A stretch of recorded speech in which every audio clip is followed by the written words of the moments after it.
ओम श्री परमात्मने नमः। नमस्ते दोस्तों, भगवत गीता की इस यात्रा में आपका स्वागत है, अभिनंदन है। आज हम भगवत गीता के 9वें अध्याय के 11वें श्लोक में प्रवेश करेंगे। तो चलिए प्रारंभ करते हैं।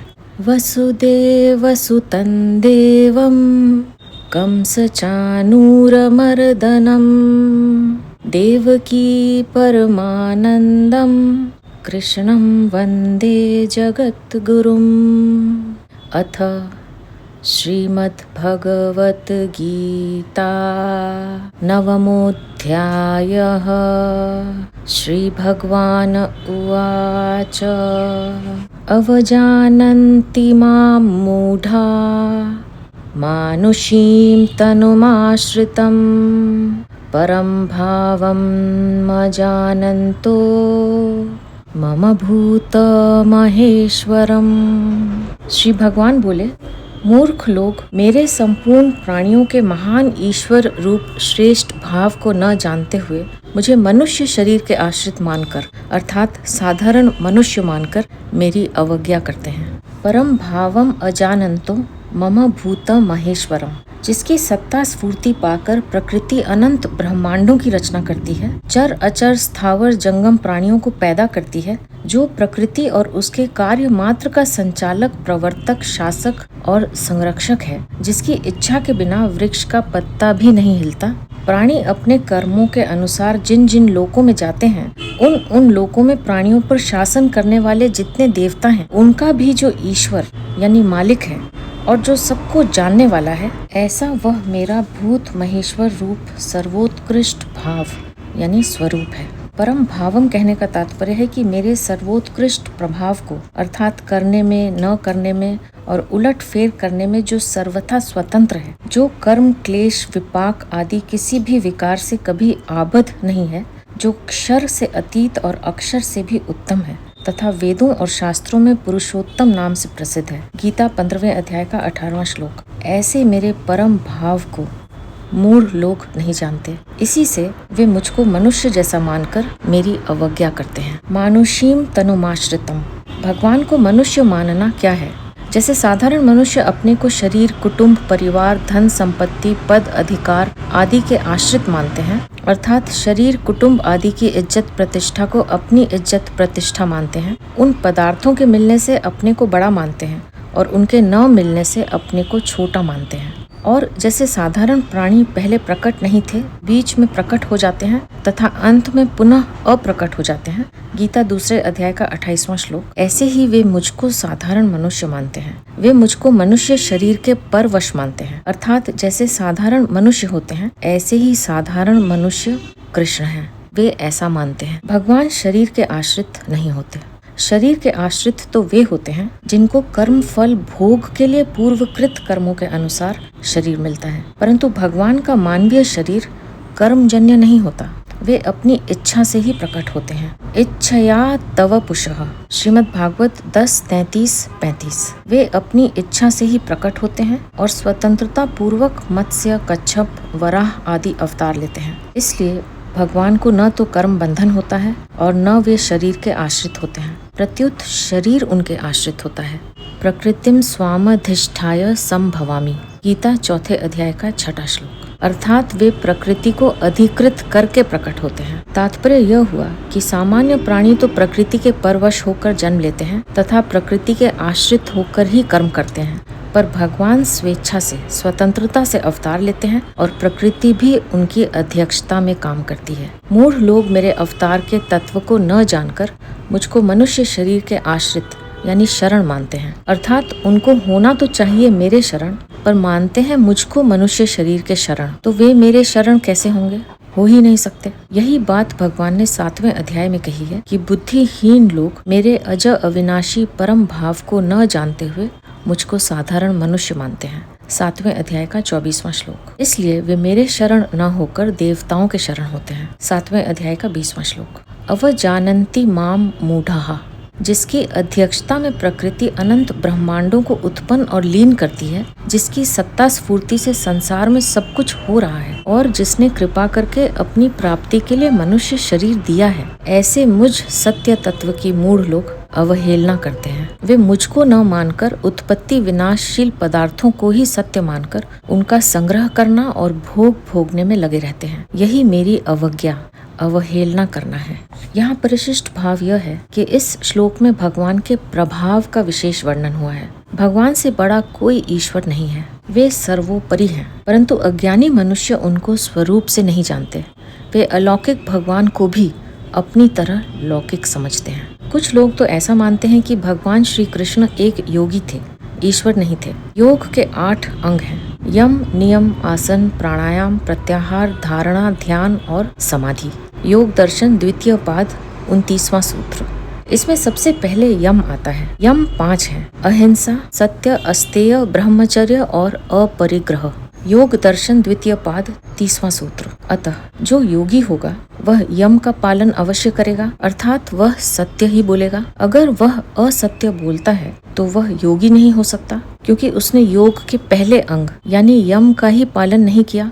गीता में भगवान श्री कृष्ण ने जगह जगह अपने को ईश्वर कहा है। भूता नामीश्वरोपि सन, चौथे अध्याय का 6वां श्लोक। सर्वलोक महेश्वरम, 5वें अध्याय का 29वां श्लोक। मत्तः परतरम नान्य किंचित अस्ति, 7वें अध्याय का 7वां श्लोक। मया ततमिदं सर्वं जगद व्यक्त मूर्तिना, 9वें अध्याय का 4था श्लोक। यो माम जम नादिम च वेत्ति लोक महेश्वरम, 10वें अध्याय का 3रा श्लोक। सर्वस्य चाहम हृदि सन्निविष्टः, 15वें अध्याय का 15वां श्लोक, आदि आदि। अतः अगर वे योगी हैं तो वे सत्य बोलते हैं, और अगर वे सत्य बोलते हैं तो वे समग्र ईश्वर हैं, यह मानना ही पड़ेगा। अब भगवान आगे के श्लोक में अपनी अवज्ञा का फल बताते हैं। मोघाशा मोघ कर्माणो मोघ ज्ञाना विचेतसः राक्षसीमासुरीं चैव प्रकृतिं मोहिनीं श्रिताः।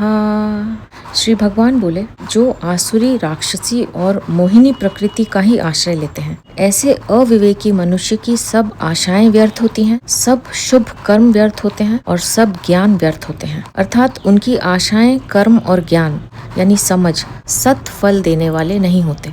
मोघा शाह, जो लोग भगवान से विमुख होते हैं, वे सांसारिक भोग चाहते हैं, स्वर्ग चाहते हैं, तो उनकी ये सब कामनाएं व्यर्थ ही होती हैं। कारण कि नाशवान और परिवर्तनशील वस्तु की कामना पूरी होगी ही, यह कोई नियम नहीं है। अगर कभी पूरी हो भी जाए तो वह टिकेगी नहीं, अर्थात फल देकर नष्ट हो जाएगी। जब तक परमात्मा की प्राप्ति नहीं होती तब तक कितनी ही सांसारिक वस्तुओं की इच्छाएं हो जाएं और उनका फल भी मिल जाए तो भी वह सब व्यर्थ ही है। गीता 7वें अध्याय का 23वां श्लोक। मोघ कर्माणः, भगवान से विमुख हुए मनुष्य शास्त्र विहित कितने ही शुभ कर्म करें पर अंत में वे सभी व्यर्थ हो जाएंगे। कारण कि मनुष्य अगर सकाम भाव से शास्त्र विहित यज्ञ, दान आदि कर्म भी करेंगे तो भी उन कर्मों का आदि और अंत होगा और उनके फल का भी आदि और अंत होगा। वे उन कर्मों के फल स्वरूप ऊंचे ऊंचे लोकों में भी चले जाएंगे तो भी वहां से उनको फिर जन्म मरण में आना ही पड़ेगा। इसलिए उन्होंने कर्म करके केवल अपना समय बर्बाद किया, अपनी बुद्धि बर्बाद की और मिला कुछ नहीं। अंत में रीते के रीते ही रह गए, अर्थात जिसके लिए मनुष्य शरीर मिला था उस लाभ से सदा ही रीते रह गए। इसलिए उनके सब कर्म व्यर्थ, निष्फल ही हैं। तात्पर्य यह हुआ कि ये मनुष्य स्वरूप से साक्षात परमात्मा के अंश हैं, सदा रहने वाले हैं और कर्म तथा उनका फल आदि अंत वाला है। अतः जब तक परमात्मा की प्राप्ति नहीं होगी तब तक वे सकाम भाव पूर्वक कितने ही कर्म करें और उनका फल भोगें, पर अंत में दुख और अशांति के सिवाय कुछ नहीं मिलेगा। जो शास्त्र विहित कर्म अनुकूल परिस्थिति प्राप्त करने की इच्छा से सकाम भाव पूर्वक किए जाते हैं वे ही कर्म व्यर्थ होते हैं, अर्थात सत फल देने वाले नहीं होते। परंतु जो कर्म भगवान के लिए, भगवान की प्रसन्नता के लिए किए जाते हैं और जो कर्म भगवान के अर्पण किए जाते हैं वे कर्म निष्फल नहीं होते, अर्थात नाशवान फल देने वाले नहीं होते, प्रत्युत सत फल देने वाले होते हैं। 17वें अध्याय के 28वें श्लोक में भी भगवान ने कहा है कि जिनकी मेरे में श्रद्धा नहीं है, अर्थात जो मुझसे विमुख हैं, उनके द्वारा किए गए यज्ञ, दान, तप आदि सभी कर्म असत होते हैं, अर्थात मेरी प्राप्ति कराने वाले नहीं होते। उन कर्मों का इस जन्म में और मरने के बाद भी यानी परलोक में स्थायी फल नहीं मिलता, अर्थात जो कुछ फल मिलता है विनाशी ही मिलता है, इसलिए उनके वे सब कर्म व्यर्थ ही हैं। मोघ ज्ञानाः, उनके सब ज्ञान व्यर्थ हैं। भगवान से विमुख होकर उन्होंने संसार की सब भाषाएं सीख ली, सब लिपियां सीख ली, तरह तरह की कलाएं सीख ली, तरह तरह की विद्याओं का ज्ञान प्राप्त कर लिया, कई तरह के आविष्कार कर लिए, अनंत प्रकार के ज्ञान प्राप्त कर लिए, पर इससे उनका कल्याण नहीं होगा, जन्म मरण नहीं छूटेगा, इसलिए वे सब ज्ञान निष्फल हैं। जैसे हिसाब करते समय एक अंक की भी भूल हो जाए तो हिसाब कभी सही नहीं आता, सब गलत हो जाता है। ऐसे ही जो भगवान से विमुख हो गए हैं, वे कुछ भी ज्ञान संपादन करें वह सब गलत होगा और पतन की तरफ ही ले जाएगा। विचेतसः, उनको सार असार, नित्य अनित्य, लाभ हानि, कर्तव्य अकर्तव्य, मुक्ति बंधन आदि बातों का ज्ञान नहीं है। राक्षसीम आसुरीम चैव प्रकृतिम मोहिनीम श्रिताः, जो मनुष्य अपना स्वार्थ सिद्ध करने में, अपनी कामना पूर्ति करने में, अपने प्राणों का पोषण करने में ही लगे रहते हैं, दूसरों को कितना दुख हो रहा है, दूसरों का कितना नुकसान हो रहा है, इसकी परवाह ही नहीं करते, वे आसुरी स्वभाव वाले हैं। जिनके स्वार्थ में, कामना पूर्ति में बाधा लग जाती है, उनको गुस्सा आ जाता है और गुस्से में आकर वे अपना स्वार्थ सिद्ध करने के लिए दूसरों का नुकसान कर देते हैं, दूसरों का नाश कर देते हैं, वे राक्षसी स्वभाव वाले होते हैं। जिसमें अपना न स्वार्थ है, न परमार्थ है, न वैर है, फिर भी बिना किसी कारण के दूसरों का नुकसान कर देते हैं, दूसरों को कष्ट देते हैं। जैसे उड़ते हुए पक्षी को गोली मार दी, सोते हुए कुत्ते को लाठी मार दी, फिर भी राजी हो गए, वे मोहिनी स्वभाव वाले होते हैं। परमात्मा से विमुख होकर केवल अपने प्राणों को रखने की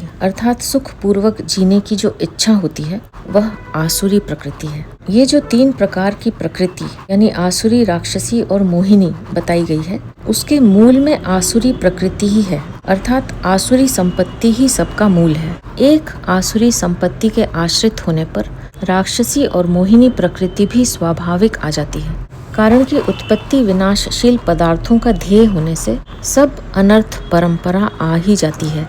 उसी आसुरी संपत्ति के 3 भेद यहाँ बताए गए हैं। कामना की प्रधानता वालों की आसुरी, क्रोध की प्रधानता वालों की राक्षसी और मोह यानी मूढ़ता की प्रधानता वालों की मोहिनी प्रकृति होती है। तात्पर्य है कि कामना की प्रधानता होने से आसुरी प्रकृति आती है। जहाँ कामना की प्रधानता होती है वहाँ राक्षसी प्रकृति यानी क्रोध आ ही जाता है। कामात क्रोधो भी जायते, गीता 2 अध्याय का 62वां श्लोक। और जहाँ क्रोध आता है वहाँ मोहिनी प्रकृति अर्थात मोह आ ही जाता है। क्रोधाद भवति सम्मोहः, 2 अध्याय का 63वां श्लोक। और सम्मोह लोभ से भी होता है और मूर्खता से भी होता है। यहाँ परिशिष्ट भाव यह है कि इस श्लोक में आसुरी संपत्ति की बात आई है, जिसका फल सहित विस्तार से वर्णन भगवान ने 16वें अध्याय में किया है। आसुरी संपत्ति का फल है 84 लाख योनियों की तथा नरकों की प्राप्ति। गीता 16वें अध्याय का 19वां 20वां श्लोक। आसुरी प्रकृति वाले मनुष्य जो फल चाहते हैं वह तो उनको नहीं मिलता, मोघा शाह, पर अनिष्ट फल यानी दंड तो उनको मिलता ही है। वे पाप तो करते हैं सुख पाने के लिए, पर सुख तो मिलता नहीं और दुख अवश्य पाना पड़ता है। वे करते तो हैं भगवान की अवज्ञा, पर परिणाम में अपना ही नुकसान करते हैं। भगवान में क्या फर्क पड़ा। 4 श्लोक से लेकर 10वें श्लोक तक भगवान ने अपने प्रभाव, सामर्थ्य आदि का वर्णन किया। उस प्रभाव को न मानने वालों का वर्णन तो 11वें और 12वें श्लोक में कर दिया। अब उस प्रभाव को जानकर भजन करने वालों का वर्णन आगे के श्लोक में करते हैं। महात्मानस्तु मां पार्थ दैवीं प्रकृतिमाश्रिताः भजन्त्यनन्यमनसो ज्ञात्वा भूतादिमव्ययम्। श्री भगवान बोले, हे पृथानंदन, दैवी प्रकृति के आश्रित अनन्य मन वाले महात्मा लोग मुझे संपूर्ण प्राणियों का आदि और अविनाशी समझकर मेरा भजन करते हैं। महात्मानस्तु माम पार्थ दैवीं प्रकृतिम आश्रिताः। पूर्व श्लोक में जिस आसुरी, राक्षसी और मोहिनी स्वभाव के आश्रित मूढ़ लोगों का वर्णन किया था, उनसे दैवी संपत्ति के आश्रित महात्माओं की विलक्षणता बताने के लिए ही यहाँ तू पद आया है। दैवीं प्रकृतिम अर्थात दैवी संपत्ति में देव नाम परमात्मा का है और परमात्मा की संपत्ति दैवी संपत्ति कहलाती है। परमात्मा सत है, अतः परमात्मा की प्राप्ति करने वाले जितने गुण और आचरण हैं उनके साथ सत शब्द लगता है, अर्थात वे सद्गुण और सदाचार कहलाते हैं। जितने भी सद्गुण सदाचार हैं वे सब के सब भगवत स्वरूप हैं, अर्थात वे सभी भगवान के ही स्वभाव हैं और स्वभाव होने से ही उनको प्रकृति कहा गया है। इसलिए दैवी प्रकृति का आश्रय लेना भी भगवान का ही आश्रय लेना है। दैवी संपत्ति के जितने भी गुण हैं, गीता 16वें अध्याय के पहले से 3 श्लोक तक, वे सभी सामान्य गुण हैं और स्वतः सिद्ध हैं, अर्थात इन गुणों पर सभी मनुष्यों का पूरा अधिकार है। अब कोई इन गुणों का आश्रय ले या न ले, यह तो मनुष्यों पर निर्भर है, परंतु जो इनका आश्रय लेकर परमात्मा की तरफ चलते हैं, वे अपना कल्याण कर लेते हैं। एक खोज होती है और एक उत्पत्ति होती है। खोज नित्य तत्व की होती है, जो कि पहले से ही है। जिस वस्तु की उत्पत्ति होती है वह नष्ट होने वाली होती है। दैवी संपत्ति के जितने सद्गुण सदाचार हैं, उनको भगवान के और भगवत स्वरूप समझकर धारण करना, उनका आश्रय लेना खोज है। कारण कि ये किसी के उत्पन्न किए हुए नहीं है, ये किसी के व्यक्तिगत उपज बपौती नहीं है। जो इन गुणों को अपने पुरुषार्थ के द्वारा उपार्जित मानता है, अर्थात स्वाभाविक न मानकर अपने बनाए हुए मानता है, उसको इन गुणों का अभिमान होता है। यह अभिमान ही वास्तव में प्राणी की व्यक्तिगत उपज है, जो नष्ट होने वाली है। जब मनुष्य दैवी गुणों को अपने बल के द्वारा उपार्जित मानता है और मैं सत्य बोलता हूँ, दूसरे सत्य नहीं बोलते, इस तरह दूसरों की अपेक्षा अपने में विशेषता मानता है, तब उसमें इन गुणों का अभिमान पैदा हो जाता है। परंतु इन गुणों को केवल भगवान के ही गुण मानने से और भगवत स्वरूप समझकर इनका आश्रय लेने से अभिमान पैदा नहीं होता। दैवी संपत्ति के अधूरेपन में ही अभिमान पैदा होता है। दैवी संपत्ति के अपने में पूर्ण होने पर अभिमान पैदा नहीं होता। जैसे किसी को मैं सत्यवादी हूँ इसका अभिमान होता है, तो उसमें सत्य भाषण के साथ साथ आंशिक असत्य भाषण भी है। अगर सर्वथा सत्य भाषण हो तो मैं सत्य बोलने वाला हूँ, इसका अभिमान नहीं हो सकता। प्रत्युत उसका यह भाव रहेगा कि मैं सत्यवादी हूँ, तो मैं असत्य कैसे बोल सकता हूँ। मनुष्य में दैवी संपत्ति तभी प्रकट होती है जब उसका उद्देश्य केवल भगवत प्राप्ति का हो जाता है। भगवत प्राप्ति के लिए दैवी गुणों का आश्रय लेकर ही वह परमात्मा की तरफ बढ़ सकता है। दैवी गुणों का आश्रय लेने से उसमें अभिमान नहीं आता, प्रत्युत नम्रता, सरलता, निरअभिमानता आती है और साधन में नित्य नया उत्साह आता है। जो मनुष्य भगवान से विमुख होकर उत्पत्ति विनाशशील भोगों और उनके संग्रह में लगे हुए हैं, वे अल्प आत्मा हैं, अर्थात मूढ़ हैं। परंतु जिन्होंने भगवान का आश्रय लिया है, जिनकी मूढ़ता चली गई है और जिन्होंने केवल प्रभु के साथ अपना संबंध जोड़ लिया है, तो महान के साथ संबंध जोड़ने से, सत्य तत्व की तरफ ही लक्ष्य होने से वे महात्मा हैं। भजन्त्यनन्य मनसो ज्ञात्वा भूतादिमव्ययम्। मैं संपूर्ण प्राणियों का आदि हूँ और अविनाशी हूँ। तात्पर्य है कि जब संसार उत्पन्न नहीं हुआ था उस समय मैं था, और जब संसार लीन हो जाएगा उस समय भी मैं रहूँगा। ऐसा मैं अनादि अनंत हूँ। अनंत ब्रह्मांड, अनंत सृष्टियाँ, अनंत स्थावर जंगम प्राणी मेरे से उत्पन्न होते हैं, मेरे में ही स्थिर रहते हैं, मेरे द्वारा ही पालित होते हैं और मेरे में ही लीन होते हैं। परंतु मैं ज्यों का त्यों निर्विकार रहता हूँ, अर्थात मेरे में कभी किंचित मात्र भी कमी नहीं आती। सांसारिक वस्तुओं का यह नियम है कि किसी वस्तु से कोई चीज़ उत्पन्न होती है तो उस वस्तु में कमी आ जाती है। जैसे मिट्टी से घड़े पैदा होने पर मिट्टी में कमी आ जाती है, सोने से गहना पैदा होने पर सोने में कमी आ जाती है आदि। परंतु मुझसे अनंत सृष्टियाँ पैदा होने पर भी मुझ में किंचित मात्र भी कमी नहीं आती, क्योंकि मैं सबका अव्यय बीज हूँ। गीता 9वें अध्याय का 18वां श्लोक। जिन मनुष्यों ने मुझको अनादि और अव्यय जान लिया है, वे अनन्य मन से मेरा ही भजन करते हैं। जो जिसके महत्व को जितना अधिक जानता है, वह उतना ही अधिक उसमें लग जाता है। जिन्होंने भगवान को सर्वोपरि जान लिया है, वे भगवान में ही लग जाते हैं। उनकी पहचान के लिए यहाँ अनन्य मनसः पद आया है। उनका मन भगवान में ही लीन हो जाने से उनकी वृत्ति इस लोक के और परलोक के भोगों की तरफ कभी नहीं जाती। भोगों में उनकी महत्व बुद्धि नहीं रहती। अनन्य मन वाला होने का तात्पर्य है कि उनमें अन्य का आश्रय नहीं है, सहारा नहीं है, भरोसा नहीं है, अन्य किसी में आकर्षण नहीं है और केवल भगवान में ही अपनापन है। इस प्रकार अनन्य मन से वे भगवान का भजन करते हैं। भगवान का भजन किसी तरह से किया जाए उससे लाभ ही होता है, परंतु भगवान के साथ अनन्य होकर मैं भगवान का हूँ और भगवान मेरे हैं, ऐसा संबंध जोड़कर थोड़ा भी भजन किया जाए तो उससे बहुत लाभ होता है, कारण कि अपनेपन का संबंध यानी भाव रूप होने से नित्य निरंतर रहता है, जबकि क्रिया का संबंध नित्य निरंतर नहीं रहता। क्रिया छूटते ही उसका संबंध छूट जाता है। इसलिए सबके आदि और अविनाशी परमात्मा मेरे हैं और मैं उनका हूँ, ऐसा जिसने मान लिया है वह अपने आप को भगवान के चरणों में अर्पित करके शरीर, इंद्रियां, मन, बुद्धि से जो कुछ भी शारीरिक, व्यावहारिक, लौकिक, वैदिक, पारमार्थिक कार्य करता है वह सब भजन रूप से प्रभु की प्रसन्नता के लिए ही होता है। यही उसका अनन्य मन से भजन करना है। इसका वर्णन गीता में जगह जगह हुआ है, जैसे 8वें अध्याय का 14वां, 9वें अध्याय का 22वां, 12वें अध्याय का 6ठा और 14वें अध्याय का 26वां श्लोक। यहाँ परिशिष्ट भाव यह है कि पूर्व श्लोक में पतन की तरफ जाने वाले संसारी मनुष्यों का वर्णन करके अब उनसे विलक्षण भगवान की तरफ चलने वाले मनुष्यों यानी भक्तों का वर्णन करते हैं। दैवी प्रकृति का अर्थ है भगवान का स्वभाव। आसुरी प्रकृति के आश्रित मनुष्य न तो भगवान को मानते हैं और न उनकी आज्ञा को ही मानते हैं। गीता 3 अध्याय का 32वां श्लोक। परंतु दैवी प्रकृति के आश्रित मनुष्य भगवान को भी मानते हैं और उनकी आज्ञा को भी मानते हैं। गीता 3 अध्याय का 31वां श्लोक। ज्ञात्वा भूतादिम अव्ययम, अनंत ब्रह्मांडों के अविनाशी बीज भगवान ही हैं। गीता 7वें अध्याय का 10वां और 9वें अध्याय का 18वां श्लोक। इस प्रकार दृढ़ता पूर्वक मानना ही भगवान को आदि और अविनाशी जानना है। दृढ़ मान्यता भी जानने के समान होती है। भगवान सबके आदि और अविनाशी हैं। इसका वर्णन इसी अध्याय के 4 श्लोक से 11वें श्लोक तक हुआ है।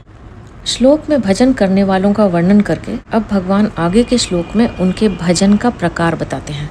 सततं कीर्तयन्तो मां यतन्तश्च दृढव्रताः नमस्यन्तश्च मां भक्त्या नित्ययुक्ता उपासते। श्री भगवान बोले, नित्य निरंतर मुझ में लगे हुए मनुष्य दृढ़वती होकर लगन पूर्वक साधना में लगे हुए और प्रेम पूर्वक कीर्तन करते हुए तथा मुझे नमस्कार करते हुए निरंतर मेरी उपासना करते हैं।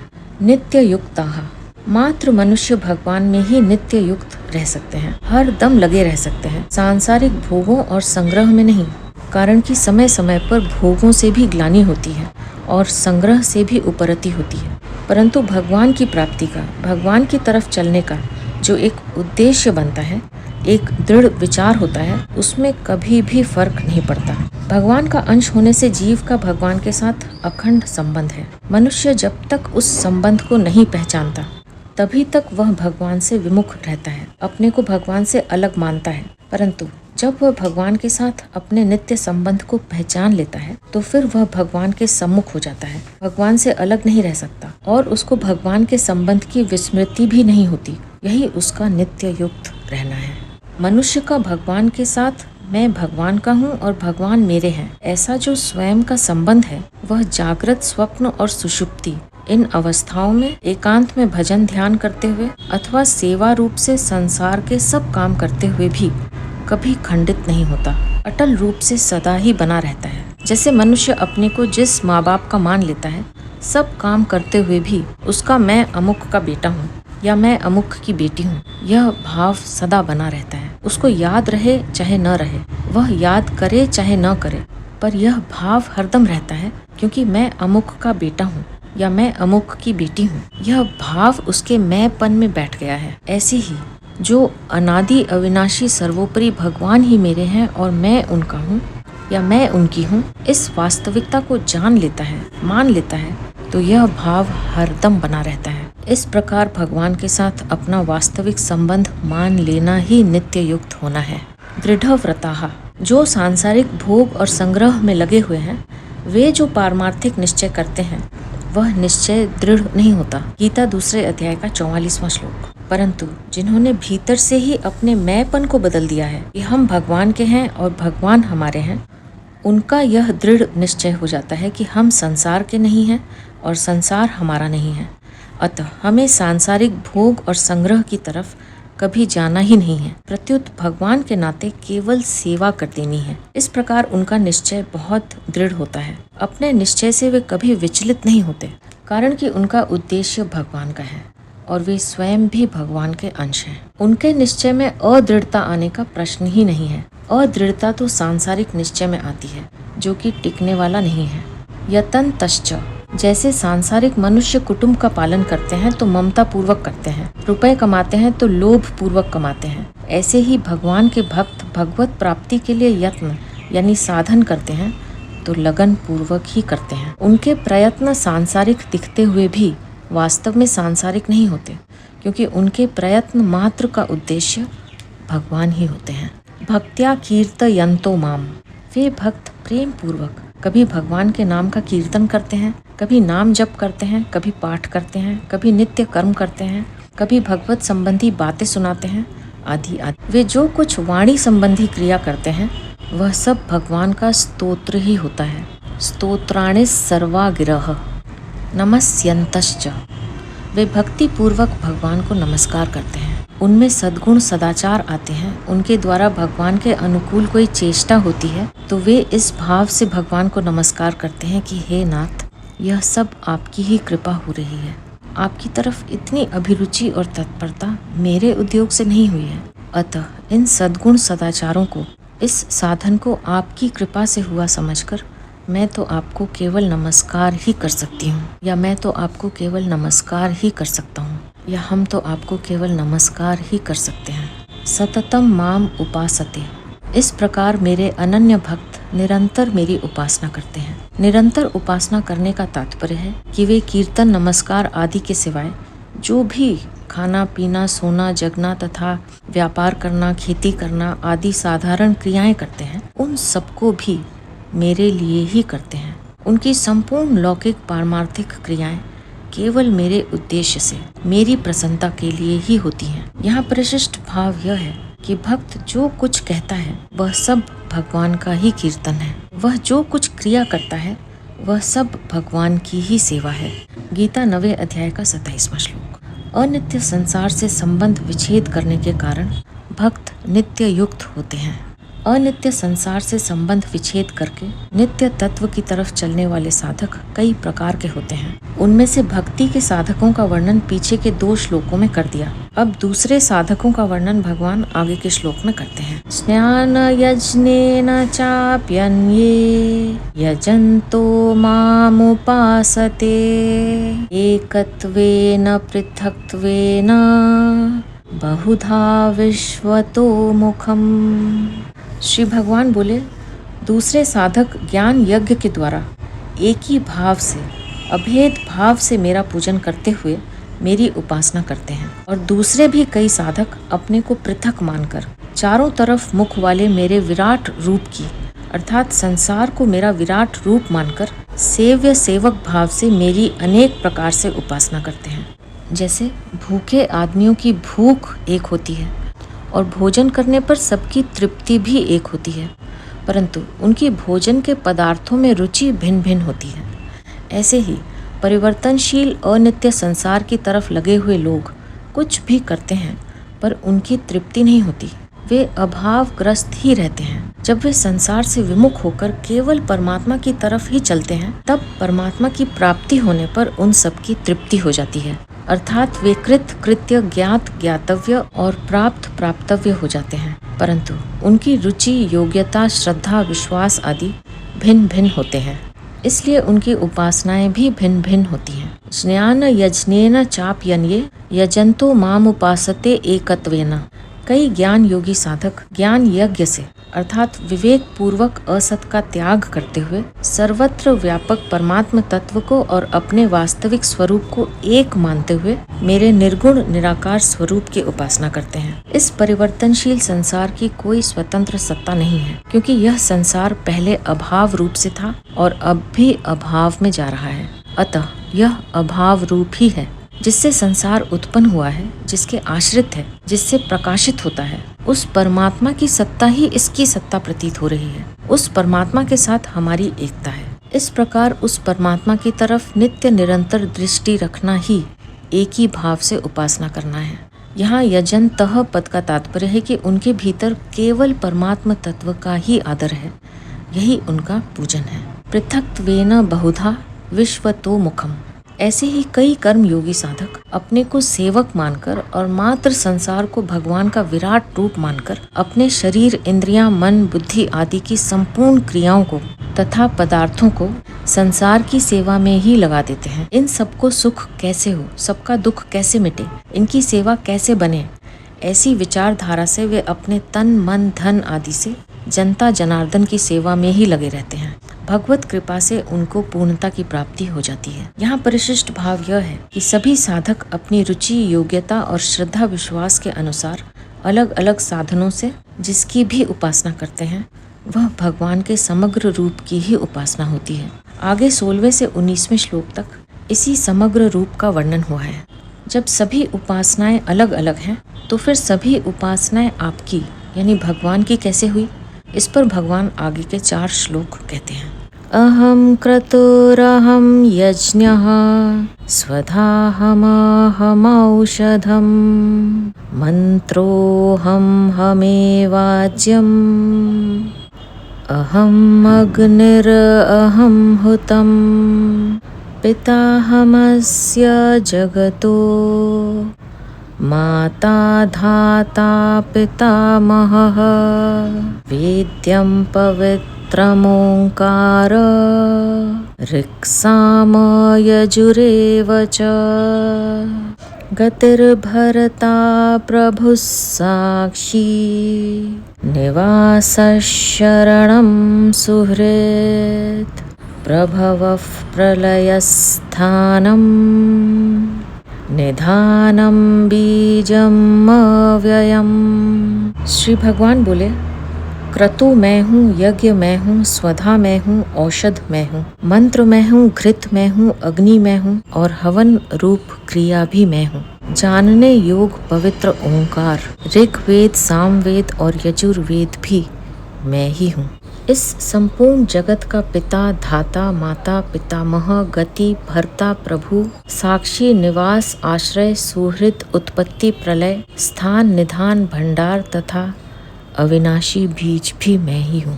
7वें अध्याय से 12वें अध्याय तक के इस मध्यम षटक में भगवान ने अपनी भक्ति का, उपासना का वर्णन किया है और उसमें अस्मत् अर्थात अहम, मम, मया, मत आदि शब्दों का प्रयोग किया है। यहाँ 16वें श्लोक में तो अस्मत् अर्थात अहम शब्द का प्रयोग 8 बार किया है। अहम शब्द का इतना अधिक प्रयोग इस षटक के दूसरे किसी भी श्लोक में नहीं किया गया है।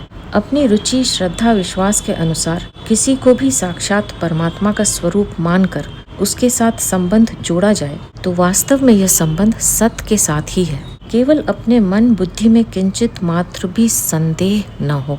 जैसे ज्ञान के द्वारा मनुष्य सब देश, काल, वस्तु, व्यक्ति आदि में एक परमात्म तत्व को ही जानता है। परमात्मा के सिवाय दूसरी किसी वस्तु, व्यक्ति, घटना, परिस्थिति, क्रिया आदि की किंचित मात्र भी स्वतंत्र सत्ता नहीं है।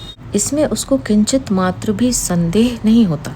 ऐसे ही भगवान विराट रूप से अनेक रूपों में प्रकट हो रहे हैं, अतः सब कुछ भगवान ही भगवान है। इसमें अपने को किंचित मात्र भी संदेह नहीं होना चाहिए, कारण कि यह सब भगवान कैसे हो सकते हैं। यह संदेह साधक को वास्तविक तत्व से, मुक्ति से वंचित कर देता है और महान आफत में फंसा देता है। अतः यह बात दृढ़ता से मान लें कि कार्य कारण रूप से स्थूल सूक्ष्म जो कुछ देखने, सुनने, समझने और मानने में आता है वह सब केवल भगवान ही हैं। इसी कार्य कारण रूप से भगवान की सर्वव्यापकता का वर्णन 16वें से 19वें श्लोक तक किया गया है। अहम क्रतुर अहम यज्ञः स्वधा हम अहम औषधम। जो वैदिक रीति से किया जाए वह क्रतु है, वह क्रतु मैं ही हूँ। जो स्मार्थ यानी पौराणिक रीति से किया जाए वह यज्ञ होता है, जिसको पंच महायज्ञ आदि स्मार्थ कर्म कहते हैं। यह यज्ञ भी मैं हूँ। पितरों के लिए जो अन्न अर्पण किया जाता है उसको स्वधा कहते हैं, वह स्वधा भी मैं ही हूँ। उन क्रतु यज्ञ और स्वधा के लिए आवश्यक जो शाकल्य है अर्थात वनस्पतियाँ हैं, बूटियाँ हैं, तिल, जौ, छुआरा आदि औषध हैं, वह औषध भी मैं ही हूँ। मंत्रो हम हमै वाज्यम अहम अग्निर अहम हुतम। जिस मंत्र से कृतु, यज्ञ और स्वधा किए जाते हैं वह मंत्र भी मैं ही हूँ। यज्ञ आदि के लिए गो घृत आवश्यक होता है, वह घृत भी मैं ही हूँ। जिस आहवनीय अग्नि में होम किया जाता है वह अग्नि भी मैं ही हूँ और हवन करने की क्रिया भी मैं ही हूँ। वेद्यम पवित्रम ओंकार ऋक् साम यजुरेव च। वेदों की बताई हुई जो विधि है उसको ठीक तरह से जानना वेद्य है। तात्पर्य है कि कामना पूर्ति के लिए अथवा कामना निवृत्ति के लिए वैदिक और शास्त्रीय जो कुछ कृतु यज्ञ आदि का अनुष्ठान किया जाता है वह विधि विधान सहित सांगोपांग होना चाहिए। अतः विधि विधान को जानने योग्य सब बातें वेद्य कहलाती हैं। वह वेद्य मेरा स्वरूप है। यज्ञ दान और तप ये तीनों निष्काम पुरुषों को महान पवित्र करने वाले हैं। यज्ञोदानम तपश्चैव पावनानिम मनीषिणाम 18वें अध्याय का 5वां श्लोक। इनमें निष्काम भाव से जो हव्य आदि वस्तुएं खर्च होती हैं वे भी पवित्र हो जाती हैं और इनमें निष्काम भाव से जो क्रिया की जाती हैं वह भी पवित्र हो जाती है। यह पवित्रता मेरा स्वरूप है। क्रतु यज्ञ आदि का अनुष्ठान करने के लिए जिन ऋचाओं का उच्चारण किया जाता है उन सब में सबसे पहले ओम का उच्चारण किया जाता है। इसका उच्चारण करने से ही ऋचाएं अभीष्ट फल देती हैं। वेदवादियों की यज्ञ दान तप आदि सभी क्रियाएं ओम का उच्चारण करके ही आरंभ होती हैं। गीता 17वें अध्याय का 24वां श्लोक। वैदिकों के लिए प्रणव का उच्चारण मुख्य है, इसलिए भगवान ने प्रणव को अपना स्वरूप बताया है।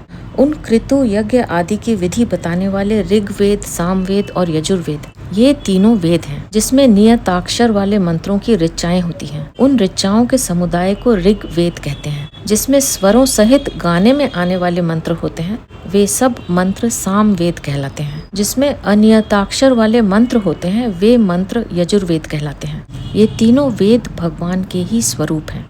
पिता हमस्य जगतो माता धाता पिता महः। इस जड़ चेतन स्थावर जंगम आदि संपूर्ण संसार को मैं ही उत्पन्न करता हूँ। अहम कृत्स्नस्य जगतः प्रभवः। गीता 7वें अध्याय का 6वां श्लोक। और बार बार अवतार लेकर मैं ही इसकी रक्षा करता हूँ, इसलिए मैं पिता हूँ। 11वें अध्याय के 43वें श्लोक में अर्जुन ने भी कहा है कि आप ही इस चराचर जगत के पिता हैं। पितास्य लोकस्य चराचरस्य। इस संसार को सब तरह से मैं ही धारण करता हूँ और संसार मात्र का जो कुछ विधान बनता है उस विधान को बनाने वाला भी मैं हूँ, इसलिए मैं धाता हूँ। जीवों की अपने अपने कर्मों के अनुसार जिस जिस योनि में जैसे जैसे शरीरों की आवश्यकता पड़ती है उस योनि में वैसे वैसे शरीरों को पैदा करने वाली माता मैं हूँ, अर्थात मैं संपूर्ण जगत की माता हूँ। प्रसिद्धि में ब्रह्मा जी संपूर्ण सृष्टि को पैदा करने वाले हैं। इस दृष्टि से ब्रह्मा जी प्रजा के पिता हैं। वे ब्रह्मा जी भी मेरे से प्रकट होते हैं। इस दृष्टि से मैं ब्रह्मा जी का पिता और प्रजा का पितामह हूँ। अर्जुन ने भी भगवान को ब्रह्मा जी के आदि कर्ता कहा है। ब्रह्मणों प्यादि कर्त्रे 11वें अध्याय का 37वां श्लोक। गतिर भर्ता प्रभु साक्षी निवास शरणम सुहृत। प्राणियों के लिए जो सर्वोपरि प्रापणीय तत्व है वह गति स्वरूप मैं ही हूँ। संसार मात्र का भरण पोषण करने वाला भर्ता और संसार का मालिक प्रभु मैं ही हूँ। सब समय में सबको ठीक तरह से जानने वाला साक्षी मैं हूँ। मेरे ही अंश होने से सभी जीव स्वरूप से नित्य निरंतर मेरे में ही रहते हैं, इसलिए उन सबका निवास स्थान मैं ही हूँ। जिसका आश्रय लिया जाता है वह शरण अर्थात शरणागत वत्सल मैं ही हूँ। बिना कारण प्राणी मात्र का हित करने वाला सुहृत अर्थात हितैषी भी मैं हूँ। प्रभव प्रलय स्थानम निधानम बीजम अव्ययम। संपूर्ण संसार मेरे से ही उत्पन्न होता है और मेरे में ही लीन होता है, इसलिए मैं प्रभव और प्रलय हूँ, अर्थात मैं ही संसार का निमित्त कारण और उपादान कारण हूँ। गीता 7वें अध्याय का 6वां श्लोक। महाप्रलय होने पर प्रकृति सहित सारा संसार मेरे में ही रहता है, इसलिए मैं संसार का स्थान हूँ। महासर्ग अवस्था में संपूर्ण प्राणी जिसमें रहते हैं वह निवास है और महाप्रलय अवस्था में प्रकृति सहित सारा संसार जिसमें रहता है वह स्थान है। यही निवास और स्थान में अंतर है।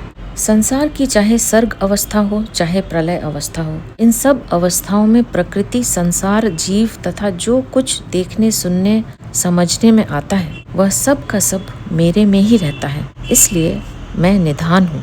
सांसारिक बीज तो वृक्ष से पैदा होता है और वृक्ष को पैदा करके नष्ट हो जाता है, परंतु ये दोनों ही दोष मेरे में नहीं है। मैं अनादि हूँ अर्थात पैदा होने वाला नहीं हूँ और अनंत सृष्टियों को पैदा करके भी जैसा का तैसा ही रहता हूँ, इसलिए मैं अव्यय बीज हूँ। यहाँ परिशिष्ट भाव यह है कि जैसे ज्ञान की दृष्टि से गुण ही गुणों में बरत रहे हैं, गुणा गुणेषु वर्तन्ते, गीता 3 अध्याय का 28वां श्लोक, ऐसे ही भक्ति की दृष्टि से भगवान की ही वस्तु भगवान के अर्पित हो रही है। जैसे कोई गंगा जल से गंगा का पूजन करे, दीपक से सूर्य का पूजन करे, पुष्पों से पृथ्वी का पूजन करे, ऐसे ही भगवान की वस्तु से भगवान का ही पूजन हो रहा है। वास्तव में देखा जाए तो पूज्य भी भगवान है, पूजा की सामग्री भी भगवान है, पूजा भी भगवान है और पूजक भी भगवान है। लौकिक बीज तो खेती से पैदा होने वाला होता है, पर भगवान रूपी अलौकिक बीज पैदा होने वाला नहीं होता। इसलिए भगवान ने 7वें अध्याय में अपने आप को सनातन बीज बताया है। बीजम माम सर्वभूतानाम विद्धि पार्थ सनातनम, 7वें अध्याय का 10वां श्लोक। अब यहाँ भगवान अपने को अव्यय बीज बताते हैं।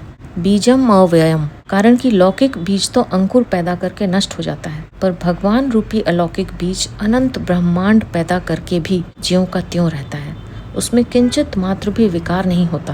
तात्पर्य है कि भगवान संपूर्ण जगत के आदि में भी रहते हैं और अंत में भी रहते हैं। जो आदि और अंत में रहता है वही मध्य यानी वर्तमान में भी रहता है। यह सिद्धांत है। जैसे अनेक तरह की चीजें मिट्टी से पैदा होती हैं, मिट्टी में ही रहती हैं और अंत में मिट्टी में ही मिल जाती हैं, ऐसे ही संसार मात्र के जितने भी बीज हैं ये सब भगवान से ही पैदा होते हैं, भगवान में ही रहते हैं और अंत में भगवान में ही लीन हो जाते हैं। गीता 10वें अध्याय का 39वां श्लोक। तात्पर्य है कि सांसारिक बीज तो उत्पन्न होकर नष्ट हो जाते हैं, परंतु भगवान रूपी अविनाशी बीज आदि मध्य और अंत में ज्यों का त्यों रहता है। अतः वर्तमान में ये संसार रूप से भगवान ही हैं, भगवान के सिवाय कुछ नहीं है। आगे का श्लोक लेकर हम अपनी अगली प्रस्तुति में फिर उपस्थित होंगे। अब मैं आपसे आज्ञा लूंगी। आप अपना ध्यान रखिए, हमेशा खुश रहिए, मुस्कुराते रहिए। आपका बहुत बहुत धन्यवाद। ओम श्री परमात्मने नमः।